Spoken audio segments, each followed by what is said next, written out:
Naam, hujambo na karibu tena katika muendelezo wa yale ambayo yanajiri ndani ya chumba cha mahakama huko Dar es Salaam katika kesi ya uhaini inayomkabili mheshimiwa Tundu Antipas Lissu.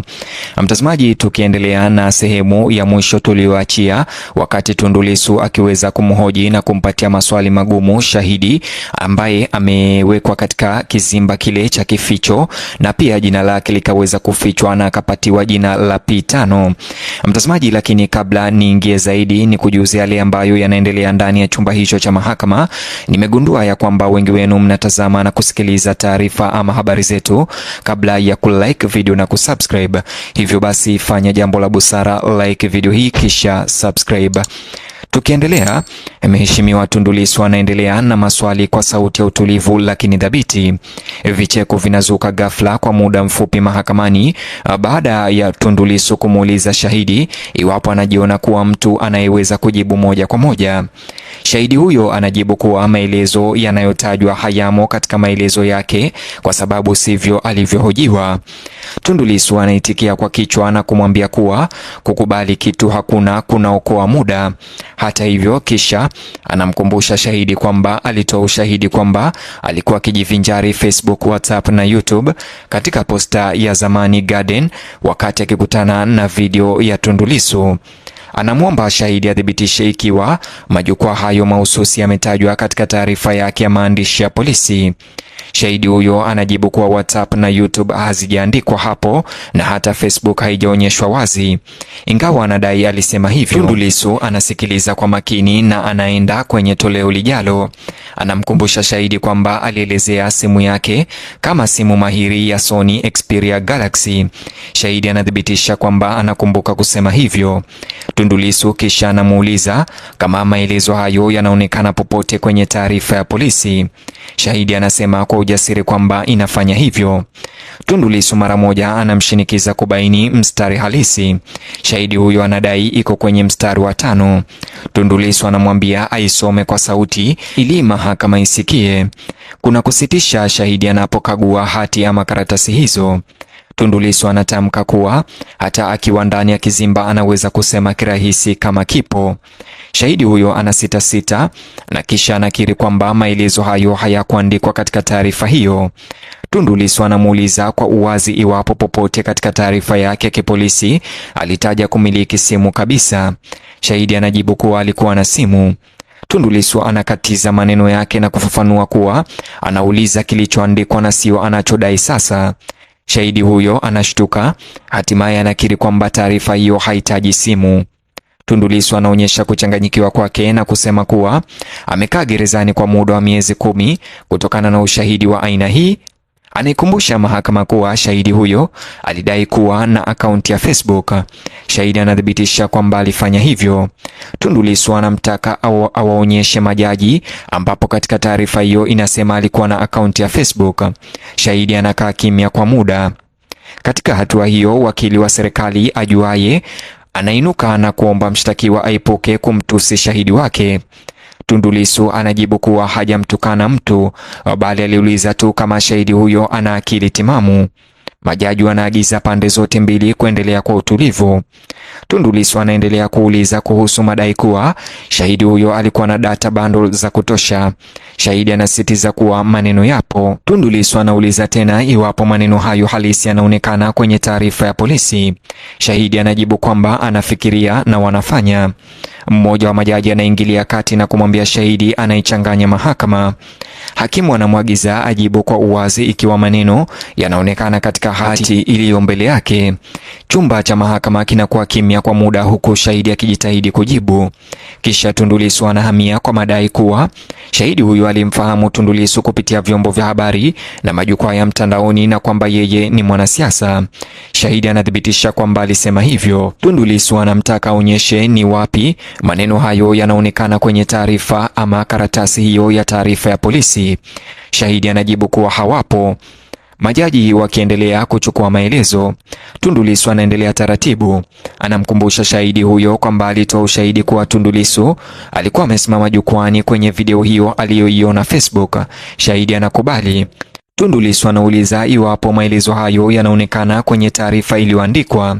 Shahidi anajibu kwamba haifanyi hivyo. Tundu Lissu anaendelea na kumkumbusha shahidi huyo kuwa alimuelezea Lissu kuwa amevaa nguo za rangi ya kaki, fulana nyeusi ndani, miwani na kusimama mbele ya bendera ya taifa. Shahidi huyo anathibitisha kuwa alisema hivyo. Tundu Lissu anauliza maelezo hayo yameandikwa wapi kwenye taarifa ya polisi. Shahidi huyo anawalaumu polisi akisema hawakuandika na hajui kwa nini. Hata hivyo, Tundu Lissu anasisitiza zaidi na kurejelea madai ya shahidi huyo kwamba alipanda daladala hadi Ubungo na baadaye kwenda kwenye mkusanyiko wa kahawa sehemu iitwayo Maskani. Shahidi anakubali kwamba alisema hivyo. Tundu Lissu anauliza iwapo maelezo hayo yanaonekana kwenye taarifa ya polisi. Shahidi ananung'unika na hasikiki kwa urahisi. Tundu Lissu anamtaka arudie jibu lake kwa ufasaha na usikivu. Shahidi huyo hatimaye anakiri kwamba haoni maneno hayo katika taarifa hiyo ya polisi. Mazingira ya chumba cha mahakama yanazidi kuwa mazito na taharuki, kwani kutokuwepo baada ya kutokuwepo kunakabiliwa. Waangalizi wamebadilisha macho sasa kadiri muundo unavyoonekana. Waamuzi wanaendelea kuandika kwa bidii. Kisha Tundu Lissu anauliza juu ya madai kwamba kulikuwa na mjadala mkali mahali pa kahawa kuhusiana na video hiyo. Shahidi anathibitisha kwamba kulikuwa na mjadala kama huo. Lissu anamtaka eleze ni wapi maelezo hayo yanaonekana kwenye taarifa yake ya polisi. Shahidi anatazama chini tena hati. Baada ya kimya kifupi, shahidi anakiri kuwa maelezo hayamo kwenye taarifa.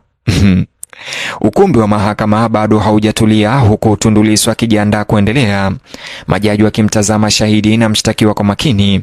Mtihani mtambuka unaendelea kwa usahihi na kasi inayokuwa kadiri kutoendana zaidi kunavyofichuliwa. Hata hivyo, Mheshimiwa Tundu Lissu anaendelea na maswali kwa sauti ya utulivu lakini isiyo na kigugumizi kwa shahidi aliyofichwa. Anamuuliza shahidi ikiwa aliporudi nyumbani alimpigia simu jamaa yake ambaye ni afisa wa polisi. Shahidi anajibu anathibitisha kwamba alifanya hivyo. Tundu Lissu anamkumbusha kuwa alisema ofisa huyo anafanya kazi Tabata relini. Shahidi anakubali kwa mara nyingine tena. Kisha Tundu Lissu anamtaka awaonyeshe majaji mahali ambapo maelezo hayo yanaonekana kwenye taarifa yake ya maandishi ya polisi. Shahidi anaitazama hati hiyo chini na anakiri kwamba haikuandikwa hapo. Tundu Lissu anaendelea kuuliza kama jamaa huyo wa polisi ana jina. Shahidi huyo anasema ana jina. Tundu Lissu anauliza kama alitaja jina hilo mahali popote katika taarifa yake kwa polisi. Shahidi huyo anakiri kwamba hakufanya hivyo. Chumba cha mahakama kinazidi kuwa tulivu huku kila upungufu unapozidi kuwa wazi. Tundu Lissu anauliza iwapo jamaa huyo anayedaiwa kuwa polisi ana cheo chochote. Shahidi huyo anasema hajui kama ana cheo. Tundu Lissu anabonyeza zaidi na kuuliza kama anajua namba ya jeshi la afisa huyo. Shahidi huyo anasema haelewi hata maana yake. Manunguniko machache yanavuma katika chumba cha mahakama. Majaji wanaendelea kuandika kwa makini. Tundu Lissu anarejea madai kuwa shahidi huyo alihisi hofu baada ya kutazama video hiyo ya Tundu Lissu Facebook. Shahidi anathibitisha kwamba aliogopa. Mara moja Tundu Lissu anamtaka aeleze hofu hiyo imeandikwa wapi katika taarifa yake ya polisi. Shahidi anakiri kwamba haikuandikwa hapo. Mchoro wa maelezo yanayokosekana unaendelea kujitokeza. Waamuzi wanatazamana kwa ufupi. Tundu Lissu anasonga mbele hadi tarehe ambayo shahidi huyo aliandika maelezo yake katika kituo kikuu cha polisi. Anauliza kama alipofika huko alimpigia simu mtu ambaye alikuwa amewasiliana naye hapo awali. Shahidi anasema ndiyo. Tundu Lissu anauliza maendeleo hayo yanaonekana wapi kwenye taarifa hiyo. Shahidi huyo anajibu kwa kutatanisha na kutetemeka akisema iliandikwa lakini kwa sasa haipo. Tundu Lissu anauliza nini maana ya jibu hilo. Shahidi hatimaye anakubali kwamba maelezo hayaonekani katika taarifa iliyo mbele yake. Kisha Tundu Lissu anarejelea madai kuwa maneno ya kusababisha fujo ndio yaliyotokea baadaye wakati wa uchaguzi. Shahidi anathibitisha alisema hivyo. Tundu Lissu anauliza iwapo aliwasilisha maelezo yote ya nyongeza kujumuisha matukio ya Oktoba 29. Shahidi huyo anasema maelezo yake pekee yalirekodiwa Aprili tarehe 9. Tundu Lissu anathibitisha kuwa hakuna taarifa za ziada. Shahidi anakubali kwamba hakuna chochote zaidi kinachoonekana katika rekodi yake ya polisi. Tundu Lissu anadokeza kuwa huenda maafisa fulani wamemwagiza kuongeza madai mapya mahakamani. Shahidi huyo anasema amechanganyikiwa na hajui. Kisha Tundu Lissu anauliza kuhusu siku 6 alizodai kuwa alikaa ndani na njaa. Anamwomba shahidi aonyeshe mahali ambapo maelezo hayo yanaonekana katika taarifa yake ya polisi. Shahidi anakiri kwamba haikuandikwa hapo. Tundu Lissu anauliza iwapo polisi walipouza kile alichodaiwa kuwaambia. Shahidi anakaa kimya. Kisha Tundu Lissu anasema kuwa amedhihirisha shahidi huyo haaminiki na sasa anataka kuendelea na maswali zaidi. Baadhi ya watu kwenye jumba la sanaa hukandamiza vicheko. Hata hivyo, Tundu Lissu anauliza ni akaunti ya nani ya Facebook ilitumika kutazama video hiyo. Shahidi huyo anasema ilikuwa akaunti yake mwenyewe. Tundu Lissu anamuuliza akaunti hiyo ilikuwa na jina gani. Shahidi huyo anasema hajui jina la akaunti yake mwenyewe. Inashangaza. Vicheko vinavyosikika vikitanda katika chumba cha mahakama kabla ya majaji kutoa amri. Tundu Lissu anauliza iwapo majaji wameonyeshwa video inayodaiwa. Shahidi huyo anakiri kwamba hawakufanya hivyo. Tundu Lissu anauliza iwapo aliwasilisha video hiyo kama ushahidi mahakamani. Shahidi huyo anasema hakufanya hivyo na anaongeza kuwa simu yake ilipotea mwaka jana. Hali ya chumba cha mahakama inakuwa ya wasiwasi tena na ukimya. Tundu Lissu arudi kwenye simu inayodaiwa kuwa alipigiwa na jamaa huyo wa polisi. Anauliza ikiwa shahidi huyo aliripoti kesi hiyo rasmi katika kituo cha polisi. Shahidi huyo anasema kufanya hivyo. Tundu Lissu anauliza kama afisa huyo alimshauri kufungua ripoti ya kitabu cha matukio. Shahidi huyo anasema hakuambiwa kufanya hivyo. Tundu Lissu basi anajikita kwenye neno linalodaiwa kusababisha hofu. Anamtaka shahidi huyo aeleze anachoelewa na neno hilo kuhusu kusababisha kitu kulipuka. Shahidi anafafanua kuwa ni dalili ya kuchochea fujo au vurugu. Tundu Lissu anauliza ufafanuzi huo ameupata wapi? Shahidi huyo anasema aliisikia mtandaoni na kutoka kwa watu wengine. Tundu Lissu anajibu kuwa kamusi yake ni mtandao na maoni ya watu. Shahidi anakubali. Tundu Lissu kisha anasema ana kamusi ya Kiswahili na anasoma fasili zinazohusiana na harufu mbaya na ya kupendeza. Anamuuliza shahidi tafsiri yake inatoka wapi. Shahidi huyo anarudia kusema kwamba ni kutokana na kile alichokisikia mtandaoni. Tundu Lissu kisha anauliza iwapo popote katika taarifa yake ya polisi alieleza kuwa neno hilo lilimaanisha kusababisha fujo. Shahidi anatazama chini tena hati.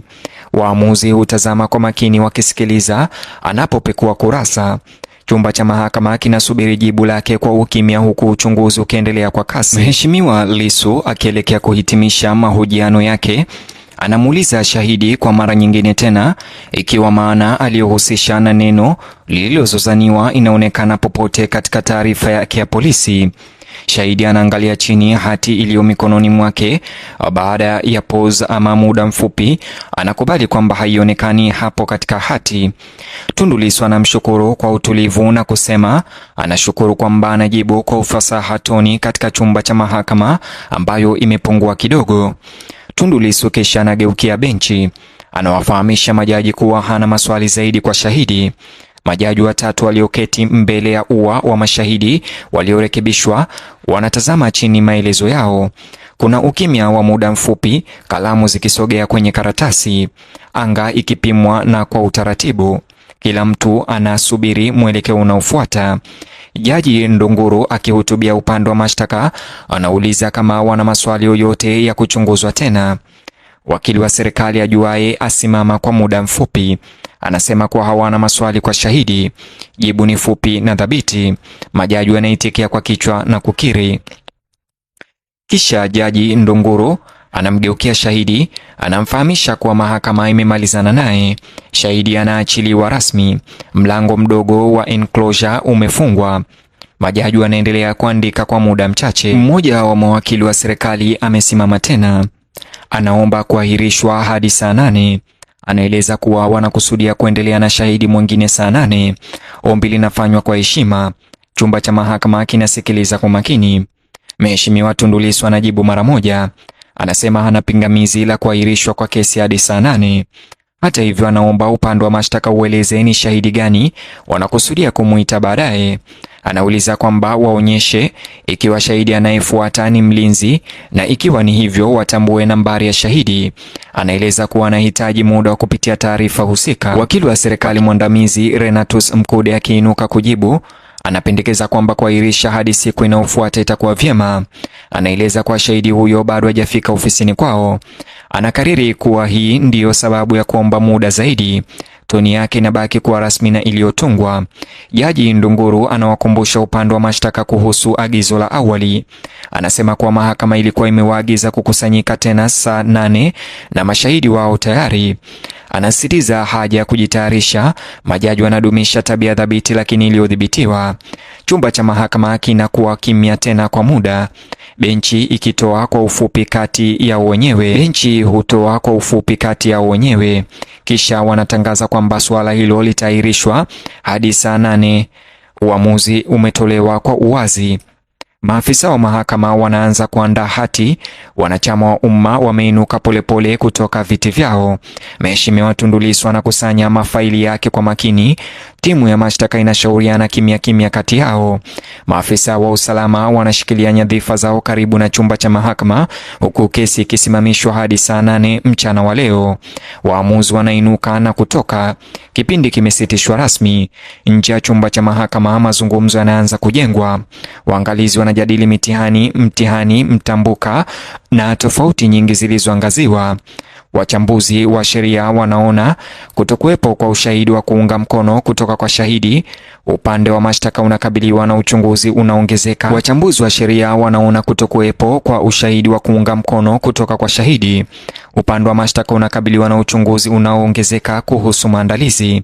Kikao cha alasiri sasa kinaleta matarajio makubwa, au tuseme kikao cha saa 8. Ndani ya chumba, makarani wa mahakama wamepanga vielelezo na faili za kesi. Sehemu ya mashahidi iliyorekebishwa bado ipo. Timu za kisheria zinajiandaa kwa awamu inayofuata ya saa 8. Maandishi ya waamuzi yanabaki kwenye benchi. Kesi hiyo inaendelea kuibua maslahi makubwa ya umma. Kesi zinaposimama, umakini umehamia kwa shahidi anayetarajiwa. Maswali yanasalia kuhusu iwapo upande wa mashtaka utawasilisha shahidi aliyelindwa au aliyewazi. Jiunge nami tena katika episode ama part ijayo niweze kukujuza yale ambayo yalijiri baada ya kuahirishwa kwa kesi hiyo hadi saa 8.